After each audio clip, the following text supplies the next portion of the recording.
अहमदाबाद गुजरात से। राधे श्याम महाराज जी, अलग अलग जगह मंदिरों के दर्शन करना जरूरी है क्या? ऐसा हो सकता है कि घर बैठे या एक जगह जाप मात्र से भगवत प्राप्ति हो जाए? कुछ करो तो, कुछ तो करो। बातें बनाने से हो जाएगी? जो जानते हो उतना करो तो आगे का रास्ता समझ में आ जाएगा। जो जानते हो उतना करो तो आगे का रास्ता समझ में आ जाएगा। समझाने से समझ में नहीं आती, करने से समझ में आती है। आप करो, एकांत में बैठकर नाम जप करो, घर में ही बैठकर ठाकुर की भावना करो। करो तो समझ में आ जाएगा। पर वो करने के लिए आवश्यक है बहुत संतों के समीप जाना, ठाकुर के दर्शन करना, तब हमारी भावना बढ़ती है। क्योंकि हम माया से विस्मृत हो चुके हैं, तो हमारी स्मृति जागृत एक बार में नहीं हो जाएगी। भगवान को एक ही वचन बोल देना था, उतने से अर्जुन को समझ में आ जाता, लेकिन 18 अध्याय में बोला। क्यों 18 अध्याय में बोला? क्योंकि ये बुद्धि माया कृत मलिनता में फंसी हुई, बार बार समझाने में तब इसे समझ में आता है। हम बार बार बिहारी जी के दर्शन करें, राधा रमन जी के दर्शन करें, राधा वल्लभ जी के दर्शन करें। ये मंदिर नहीं है, साक्षात प्रभु विराजमान है। तब घर में क्या कर लोगे? जहां प्रपंच के परमाणु हैं, भोगों के परमाणु हैं, ममता के परमाणु हैं, वहां तुम भगवदाकार वृत्ति धारण कर लोगे। अगर किसी की धारण होती तो यहीं से धारण होती है, संत सभा में ठाकुर जी के दर्शन करने पर। फिर हृदय में वो वृत्ति जागृत होती है, तो वृत्ति के द्वारा हम अपने घर में भी भजन कर लेते हैं। अगर यहाँ से कनेक्शन ना हो तो करके भजन दिखा दो हमें, क्योंकि वहाँ भोग के परमाणु हैं, ममता के परमाणु हैं, मोह के परमाणु हैं, वहाँ भजन के परमाणु हैं।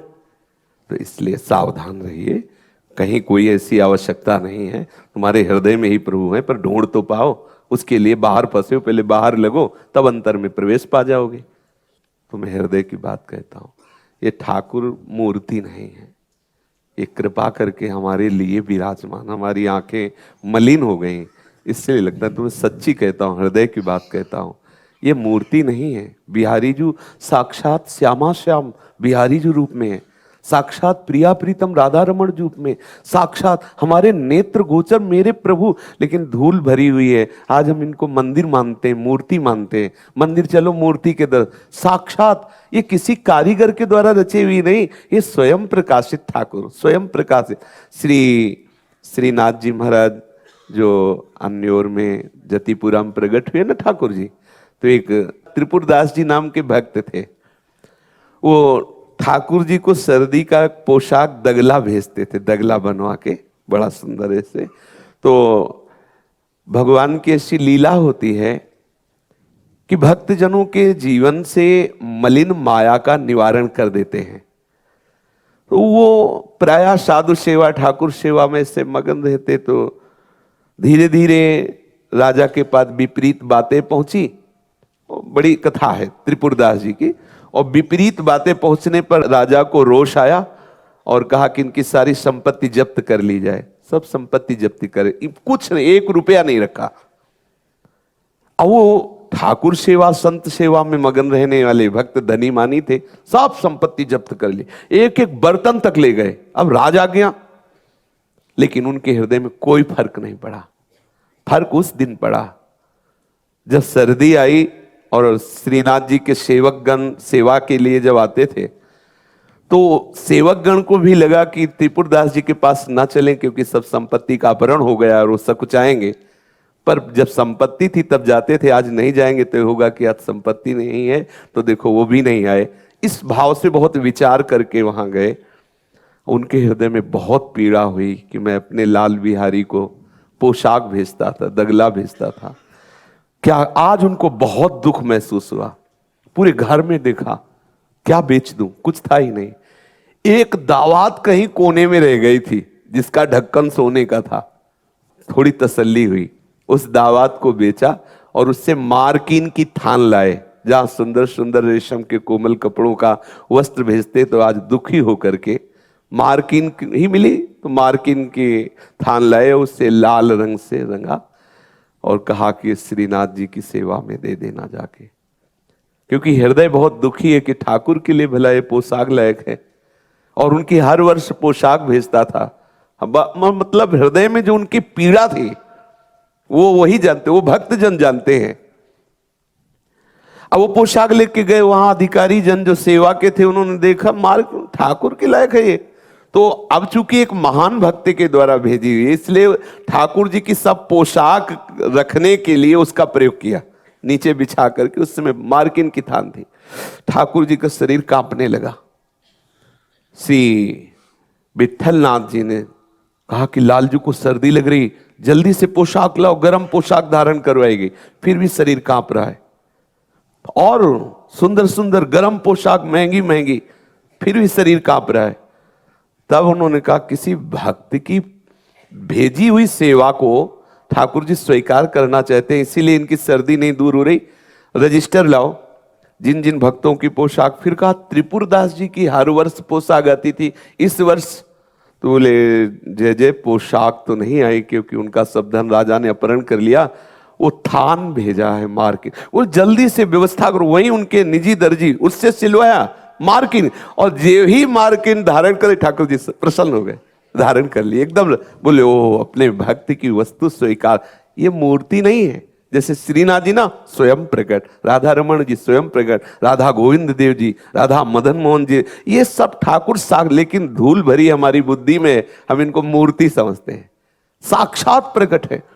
श्री गोपाल भट्ट के प्रेम से द्रवित होकर के करुणा निधान युगल सरकार शालिग्राम की छवि से प्रकट हो गए, युगल रूप में राधा रमन जी के रूप में विराजमान। भाई इनको मूर्ति मत मानो, कृतार्थ हो। जब इनके दर्शन कर ले जाओ तो उनसे प्रार्थना करो कि मेरे नेत्र तो नहीं है मालिक कि मैं आपको प्रिया प्रीतम का साक्षात रूप देख पाऊं, पर ठाकुर आप कृपा कर दो, मुझे वो नेत्र दे दो जिससे मैं आप, इतने सुंदर हैं ये ठाकुर, करोड़ काम मूर्छित हो जाए, इतने सुंदर है। पर हमें क्या लगते हैं, हमें लगते हैं न बोल रहे न देख, और सब बोल रहे हैं।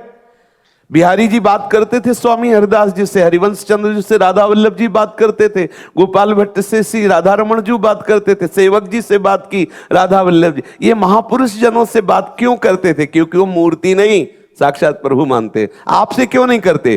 क्योंकि आप ईमानदारी से इनको मूर्ति मानते हैं। देख लीजिए, आप इनको साक्षात बिहारी जी अगर मानने लगे, अगर आपको वहां से हलचल ना प्रारंभ हो जाए तो बताना, वहां से संकेत होने लगेंगे ठाकुर बात कर रहा है, ठाकुर देख रहा है, ठाकुर बोल रहा है। हम उनको मूर्ति माने हुए हैं। मूर्ति मत मानो। प्रभु बहुत बड़ी कृपा है, जो बड़ी बड़ी साधनाओं से नेत्र गोचर नहीं होते, वही प्रभु वृंदावन में साक्षात रूप धारण किए हुए विराजमान है। प्राण प्रीतम गुरुजी के चरणों में दंडवत प्रणाम। गुरुजी, अजपा जाप में मंत्र करना चाहिए या नाम का जप करना चाहिए? हाँ, अजपा जाप में दोनों का जप होता है। जब अपवित्र शरीर होता है, अजपा जप का वैसे स्वरूप जपना नहीं है, उसका पहले ही शब्द है अजपा। जो बिना जपे स्वयं चल रहा है उसे अजपा कहते हैं। जैसे होता है ना कि मैं अजपा जाप करता हूँ, वो अज्ञानी है, वो जानता नहीं अजपा जाप किसे कहते हैं। जैसे सांस हम ले नहीं रहे, चल रहे, ये धड़कन चल नहीं रही, हम इसमें कहीं नहीं है, ये स्वाभाविक धड़क रही, ऐसे हम कहीं नहीं होते, वो चल रहा होता है, जब उसे कहते हैं अजपा जाप। श्वास लेते हैं ना, जैसे लंबी श्वास, जैसे मंत्र बोलते रहते फिर वापस अभी बोलते रहते हैं ना, हाँ, फिर सुनते रहेंगे, वो होता रहेगा, उसमें करना नहीं होता, पर इसी से पहुंचते हैं। तो इसमें जब शरीर अपवित्र हो तो मंत्र ना चलाएं, उस समय नाम जप करें, और जब शरीर पवित्र हो तब मंत्र चलाएं। दोनों का प्रयोग, इसीलिए गुरु परंपरा में दोनों दिए जाते हैं, नाम भी दिया जाता है और मंत्र भी दिया। मंत्रों की एक मर्यादा है, इसीलिए नाम महामहिमा में है, कभी भी कहीं भी किसी भी स्थिति में ले सकते हो, लेकिन मंत्र को एक सीमा में रखा गया है। उसको अपवित्र दशा में, जैसे आप शौचालय में बैठे हो और ये सब चलता है, ऐसा नहीं है। एक मर्यादा से, एक नियमावली से चलोगे तो वस्तु की प्राप्ति हो जाएगी, नियमावली से नहीं चलोगे तो भ्रमित कर देगा, वो भ्रम पैदा कर देगा। मंत्र पवित्र अवस्था में जरूर, और जो अपवित्र दशाएं शरीर की हैं उस समय हम नाम जप करें। अब जैसे कोई बीमार आदमी है, वृद्ध है और पड़े पड़े सब अपवित्र, उसके लिए फिर ये नियम लागू नहीं, फिर उसके लिए नियम वो निरंतर मानसिक जप है। नहीं, मेरे कहने का मतलब है कि जो जो जो आसन में विराजमान होकर के एकदम श्वास के साथ ऊपर ऊपर ये, हाँ, तो ये जपने की एक प्रक्रिया है, अजपा जाप थोड़ी है। आपने प्रश्न किया अजपा जाप का, ये जपने की एक प्रक्रिया है, एक अभ्यास है कि आप खूब नाम को बसाइए, श्वास लंबी खींच रहे हैं, कभी श्वास को भर के नाम जप कर रहे हैं, फिर श्वास ये तो एक प्रक्रिया है, ये अजपा जप थोड़ी है। अजपा जप का मतलब होता है कि चल रहा है, जैसे धड़कन चल रही ना, ऐसे वो चलता रहता है जी। सदगुरुदेव भगवान के श्री चरणों में कोटि कोटि नमन। आपके दर्शन करके जीवन धन्य हो गया है। मेरी पुत्री का नाम हरिका है। सब कहते हैं कि इस नाम को बदलो, पर मैं सहस्त्र हरि नाम करना चाहती थी तो संतान का नाम हरिका रखा। क्या मेरा ये विचार उचित है? यदि नहीं बहुत उचित, सब हरिका ही है जो कुछ है। हरिका से अलग तो कुछ है ही नहीं, सब हरिका है कि नहीं, तो उसको हरिका कह के पुकारे तो बहुत बढ़िया है। किसी की बात मत मानना, और कोई किसी का नहीं, सब हरिका है, नाम हरिका ही रखो, अच्छा है। और आगे इनने आपसे शरणागति के लिए याचना की। हाँ जी, ठीक है। अनीता गोस्वामी जी दिल्ली से, राधा वल्लभ श्री हरिवंश। हे सदगुरुदेव भगवान, ठाकुर सेवा करती हूँ तो उस समय वात्सल्य भाव आ जाता है, क्या करूँ, कृपा करें। कोई बुरा भाव तो है नहीं, वात्सल्य भाव बढ़िया है। सेवा के समय तो सबका दुलार का ही भाव होता है। कोई किसी भी उपासना वाला हो, जब अपने ठाकुर के जैसे सखियां प्रभु को पवाती है ना, तो पुत्रवत पवाती है, मेरे लाडली लाल, दुलार करते हुए पवाती। तो सेवा के समय दुलार आना कोई हानि का विषय तो है नहीं। आगे ये कह रही हैं, पहले ठाकुर जी के भोग में तुलसी डालते थे, अब डालें या ना डालें? यदि आप राधा वल्लभ जी की शरण में हो तो हमारे यहाँ तुलसी जी को सखी स्वरूप से स्वीकार किया, वृंदा सखी। तो हमारे यहाँ आचार्य परंपरा में पद्धति है कि भोग की थाल में से तुलसी जी को विराजमान नहीं करते, हमारे राधा वल्लभी संप्रदाय उपासना पद्धति में। और वैष्णव जनों में बिन तुलसी हरि एक नमानी, नमो नमो, तुलसी महारानी नमो नमो। और उपासना पद्धति से जो वैष्णव जन सेवा करते हैं, आवश्यक है तुलसी डालना, पर हमारी उपासना में तुलसी जी को सहचरी स्वरूप से स्वीकार किया गया है, इसलिए उनको भोग में नहीं डाला जाता, श्रृंगार सेवा में तुलसी जी को अर्पित किया जाता है।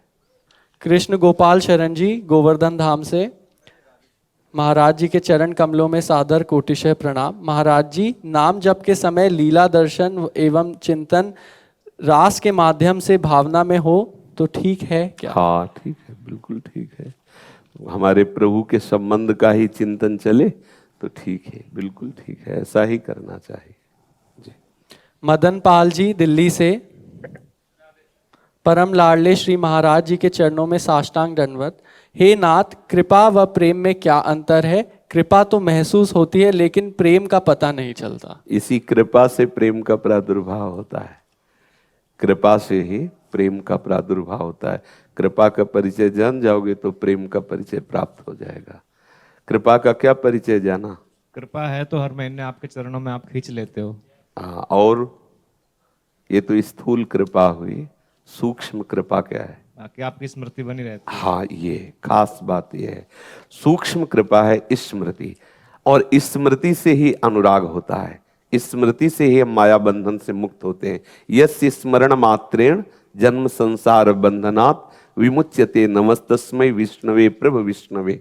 स्मरण, हरि स्मृति सर्व विपद विमोक्षणम, समस्त द्वंद्वों से रहित करने के लिए हरि कृपा का स्वरूप है स्मृति। भगवद स्मरण में हम मगन हैं और स्मृति से ही प्रेम जागृत होता है। आप निरंतर भगवद स्मरण परायण रहें, तब प्रेम जागृत हो जाएगा। जब प्रेम का अनुभव हो जाएगा तो कृपा समुद्र में डूब जाओगे। कृपा समुद्र की यही वृत्ति है कि हमें अत्यंत आसक्ति हो जाए प्रभु के नाम से, प्रभु के रूप से, प्रभु की लीला, प्रभु के धाम से, जिया ना जाए इनके बिना। ये साक्षात कृपा का समुद्र है। जैसे नाम है ना, अगर ऐसा लगे नाम छूट गया क्या, तो हृदय व्याकुल हो जाए, धाम के लिए हृदय तड़पे, मैं धाम में वास करूं, लाडली जी एक मिनट भी मैं धाम से बाहर न जाऊं, प्रियालाल की रूप लीला चरित्र ये सब अमृत तुल्य लगने लगे। आप कृपा प्रकाशित हो रही, ऐसा समझना चाहिए। सिद्धार्थ जी हिमाचल से, जय जय श्री राधे महाराज जी, किन लक्षणों से समझे कि श्री जी हमारी सेवा से प्रसन्न है और हम पर कृपा है? जब आपके हृदय में श्री जी के सिवा और किसी से अपनापन न रह जाए तो जान लेना आप श्री जी प्रसन्न हो गई और हमारी साधना सफल हुई। जब हृदय में ठसक आ जाए, हृदय में बात आ जाए, प्यारी जी के सिवा हमारा कोई नहीं, सब कुछ होने पर भी प्यारी जी के सिवा हमारा कोई नहीं, प्यारी जी के सिवा हमारा कोई नहीं, ये हृदय से निकलने ले तो बस जान लेना आप कृपा हो गई। प्रभु के सिवा हमारा कोई नहीं, ये बात हो जाए तो तुम्हारी कृपा, तुम्हारी रघुनंदन, जानहि भगति भगत और चंदन। प्रभु की कृपा से ही प्रभु को जाना जाता है। तो अगर ये बात आ गई कि प्रियालाल के सिवा हमारा कोई नहीं, तो आपकी साधना सफल हुई, आपके ऊपर लाडली जो प्रसन्न है, तभी आपके हृदय में वृत्ति आई। समझ रहे ना जी। राहुल प्रजापति जी, महाराज जी के चरणों में सत सत प्रणाम। महाराज जी, ये बताने की कृपा करें कि मैं कौन सा ग्रंथ पढूं जिसमें प्रेम उत्पन्न हो और प्रभु के लिए रोना आ जाए, क्योंकि इसमें अद्भुत आनंद है। हाँ, तो भैया पहले दो बातें इसमें स्वीकार करनी होंगी। पहली बात, सिद्धांत श्रीमद् भगवत गीता जी और श्रीमद् भागवत, ये है वो कटोरा जिसमें हम रस रोकेंगे। सिद्धांत का मतलब जिसे अंजलि, पात्र, ये पात्र बनाएगा। और रस में श्री युगल सरकार से बढ़कर के कोई रस नहीं। श्री प्रिया प्रीतम का नाम, प्रिया प्रीतम की लीलाओं से भरे हुए, जैसे श्री 42 लीला है, श्री चतुराशी जी है, और भी महापुरुषों के द्वारा गाए हुए पदों, इन ग्रंथों का स्वाध्याय करने के पहले श्री भगवत गीता जी और श्रीमद् भागवत जी, इसका मनन करना चाहिए। पठन करने के बाद तो आपका हृदय जो है परिपक्व बनेगा, बैरागी बनेगा। अंतर से बैरागी हुए बिना कोई अनुरागी नहीं होता। क्योंकि अगर विषय में, संसार में, शरीर में राग है तो अनुराग कैसे हो सकता है। जगते भयो फिरे बैरागी, तब वृंदावन रस में अनुरागी। उस प्रेम रस में डूबने के लिए पहले आवश्यक है गीता जी का सिद्धांत और श्रीमद् भागवत का सिद्धांत, फिर ये रस ग्रंथों का स्वाध्याय करो, फिर इसमें डूब सकते हो। आस्तिकता की आधारशिलाएं पूज्य श्री राधा बाबा की एक खरीद लो, बहुत छोटी सी है, और उसको दवा की तरह, जैसे दवा रोज नहीं खाते, 2-3 बार एक सूत्र पढ़ो, एक सूत्र। और पूज्य श्री पंडित गया प्रसाद जी के अमृत वचन है ना, साधक के लिए वो बहुत अमृत तुल्य, ऐसे पढ़ना चाहिए। और साधक में साधुता, गीता प्रेस से प्रकाशित है पूज्य बाबा का साधक में साधुता, और राधा बाबा की आस्तिकता की आधारशिलाएं, ये 2 ग्रंथ रख लो। और गीता जी और भागवत जी, पहले इसमें रमो। ये रस की सीधे बातें नहीं समझ में आएंगी, और इसमें रमोगे ना तो इधर के लिए लालच बढ़ने लगेगा, और जब इधर की प्यास बढ़ जाए फिर ये मिले तो हृदय फिर उन्मत्त हो जाता है। ठीक है, ये 2 ग्रंथ खरीद लो, आस्तिकता के आधारशिलाएं, साधक में साधुता, ये खरीद लो। और गीता जी भागवत जी जब समय मिले तब पढ़ो। हाँ बिल्कुल, भक्तमाल भी पढ़ सकते हो, बिल्कुल जी। आगे इनका प्रश्न है, गुरुदेव भगवान प्रायः जब भी किसी का भी शादी का निमंत्रण पत्र छपवाते हैं तो उसमें ईष्ट या गुरुदेव का नाम अंकित करवाते हैं, पर आपकी कृपा से मैंने ऐसा नहीं कराया, और इसको मेरे मन में रोकने की भावना आई, क्योंकि जिन लोगों को हम राधा नाम में निष्ठा नहीं है और वो ऐसा कार्ड पढ़ेंगे और उसे कहीं डस्टबिन या कूड़ेदान में फेंक दें। आपकी बात का आदर करते हैं, आपके ऊपर बहुत कृपा है इष्ट गुरु की, तभी आपके ऐसे सूक्ष्म विचार हैं। ऐसा ही करना, जैसे निमंत्रण कार्ड में आप अपने इष्ट की मूर्ति छपा देते हैं, इष्ट का नाम लिखते हैं, और बिल्कुल सही बात है, वो सबके पास निमंत्रण जाएगा। उनमें से कुछ वैष्णव होंगे और कुछ अवैष्णव होंगे, तो जो अवैष्णव होंगे उसका आदर नहीं करेंगे, वो डस्टबिन में फेंक। बिल्कुल, बहुत हृदय से आपकी इस बात का आदर, अभिनंदन है। अपने इष्ट के प्रति ऐसा ही प्यार करना चाहिए, बिल्कुल। सुमन रानी जी नूह से, सतगुरुदेव के श्री चरणों में कोटि कोटि प्रणाम। श्री गुरुदेव कृपया ये बताने का कष्ट करें कि वैष्णव में संतजन, शरणागत जन आते हैं या अन्य भी, परिवार के सदस्यों में कई बार कोई ज़्यादा बोलता है तो उससे ये बोलकर उससे बात करने का मन नहीं होता, फिर कई बार मुख से निकल जाता है कि अमुक बहुत बोलता है, तो क्या ये दोष दृष्टि है? हमें कृपया वैष्णव ना किसके, अपने घर के जनों के विषय में। हाँ, ऐसा नहीं। अच्छा, मान लो कोई वेशधारी वैष्णव भी है और वो हमारे सामने आया हुआ है, तो उसे प्रणाम करते हैं, नमस्कार करते हैं, आवश्यकता पर हम उसे भोजन दे देते हैं। जरूरी थोड़ी कि हम उसकी हर बात सुने, जरूरी थोड़ी कि वो घंटों बैठ के बात करे तो हम करें, नहीं तो अपराध लग जाएगा। बिल्कुल नहीं करेंगे। आपको आवश्यक है राधे श्याम, क्या चाहिए, कैसे? हम आपको प्रणाम करते हैं, आपका चरणोदक लेते हैं, आप प्रसाद पाइए, आप जाइए। श्री हरिवंश महाराज जी जैसे परिवार में भी भाई है, जब हम बाहर के वैष्णव की बात करें तो परिवार का क्या, कोई भी हो, हमारे लिए घर और बाहर का बात थोड़ी, हम तो हरियासिक हैं। गुरुदेव, वैष्णव और अवैष्णव इनमें क्या अंतर है, ये पूछना चाह रही थी। सबसे सही बात तो यह है कि चराचर जगत हमारे प्रभु का, इसलिए सब वैष्णव ही है। और दूसरी बात यह है कि जो आचार्य परंपरा से गुरु शरणागत है, हम उन्हें वैष्णव कहते हैं, और जो हरि विमुख जन है उनको हम वैष्णव कहते हैं।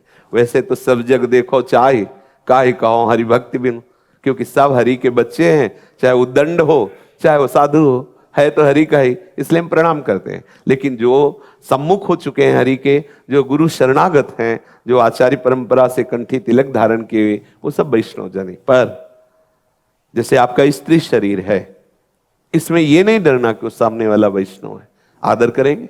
अगर दरवाजे पे आ रहे हैं हम प्रसाद देंगे, इसके बाद हम कोई भी प्रपंच की वार्ता, कोई भी शास्त्र विरुद्ध वार्ता, कोई भी शास्त्र विरुद्ध आचरण, इसके लिए कोई गुंजाइश नहीं है। बिल्कुल उसमें सख्त हो जाना चाहिए। ये नहीं डरना चाहिए कि वैष्णव अपराध बन रहा है क्या, बिल्कुल नहीं, कदापि नहीं। ऐसे थोड़ी है कि आप मान लो तो फिर ऐसा नहीं। जो सिद्धांत है उसके अनुसार स्वागत है, प्रणाम है, नमस्कार, वंदना है, इसके बाद राधे श्याम। जाके संग कुमति मति उपजे करत भजन में भंग, तजोरी मन हरि विमुखन को संग। कोई भी हो, कहीं भी हो, कैसा भी हो, अपने सिद्धांत में रहे तो कहीं कोई घाटा नहीं लगने वाला, क्योंकि हृदय बिहारी ठाकुर जान रहे कि आप किस पक्ष से कर रहे हैं। प्रकाश चंद्र जी जयपुर से।